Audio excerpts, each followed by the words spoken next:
Hiya. We all love to sleep at night, and when you've got a new baby, sleep is the most important thing.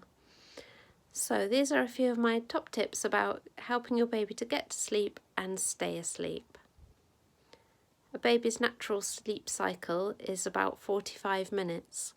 So it's normal that they should stir and wriggle a bit and then go back to sleep at 45 minutes during their daytime naps and at night time. But you might find that your baby is waking up every 45 minutes instead, which is driving you nuts. One of the main reasons why babies will wake up is because they've got tummy pain. So just have a think about their feeding and whether the milk that they're getting is suiting their tummies. It might be that you need to change your diet if you're breastfeeding, or it might be that you need to change the formula if you're formula feeding.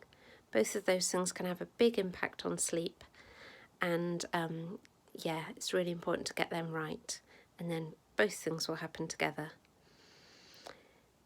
Once you've got the feeding right and you're happy with their daytime naps, it might be that the nighttime is causing problems because they're waking because they want you and they want to have their feeds, which is completely normal. It's completely normal for a baby to wake up every 3 or 4 hours in the night until they're fully weaned, so fully onto solid food. And that usually happens about 9 months or a little bit older. So don't panic if your baby's waking up through the night up to 9 months, but after that it's probably a good time to start doing some sleep training and working on getting them to sleep for longer. If you can do it younger than 9 months, then that's even better for you. I had some friends who had their babies sleeping through at 3, 4, 5 months. I was extremely jealous. That didn't work for me, but if you can manage that, then that's brilliant.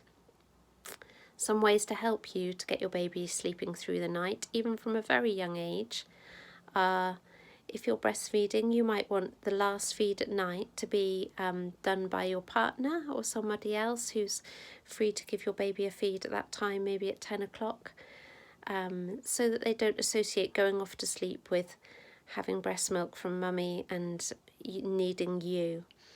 So I think for some people that works really well. Maybe if their partner can give the baby the last feed at night from a bottle. It could be breast milk, it could be formula milk.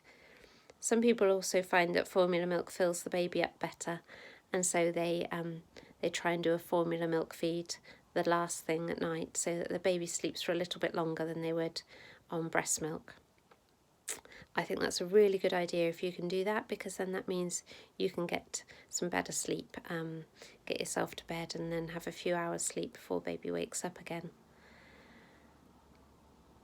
Once you start weaning your baby onto solid food at about 6 months, they'll be needing less and less feeds at night. Ideally, they'll be only having perhaps 2 feeds at night, one at 10 o'clock and then maybe one at 6 o'clock in the morning, so that you can start getting a better chunk of sleep. But that is an ideal world. That doesn't work for everybody, and don't feel bad if that's not working for you. One of the main tips for getting your baby to sleep is that however they went to sleep in the first place is how they'll want to go back to sleep when they wake on that 45-minute sleep cycle, or a bit longer if they're able to sleep for longer. So have a think about what you give them to get off to sleep. It's quite good if you can to put them down in the cot when they're still awake. So you might want to give them the last feed at night, wake them up a little bit, and then pop them down into the cot, rather than popping them down when they're sleeping straight from the feed, because then when they wake, they'll think, oh, I need another feed to get me back to sleep. And actually, once they get a bit older, once they're sort of 6 months plus, they don't need another feed to get them back to sleep necessarily.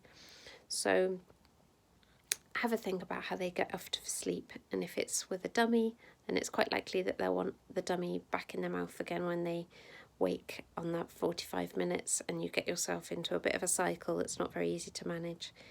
So personally, I didn't use a dummy. I know they're very, very useful and people love them, but they can cause issues at night time. But maybe if they've got something that they can comfort themselves with, then that could be a great option, like a cloth that smells nice that they can just smell, or a toy as they get a bit older that they can sort of pull towards themselves. Or if you're using a dummy, maybe put it on one of those dummy clips so that it's possible for the baby to pop it back in their mouth. But they won't be able to do that obviously till they're quite a bit older. So if you can avoid that dummy, then I would recommend it, just to make your life easier at the night times. Maybe you want to use the dummy in the daytimes and then say it's not a nighttime thing. Just that's one of my tips for getting a bit of a night's sleep. But don't feel bad or unusual if you're not sleeping well, if your baby's still waking every 3 or 4 hours for feeding or for comforting back to sleep. That's completely normal.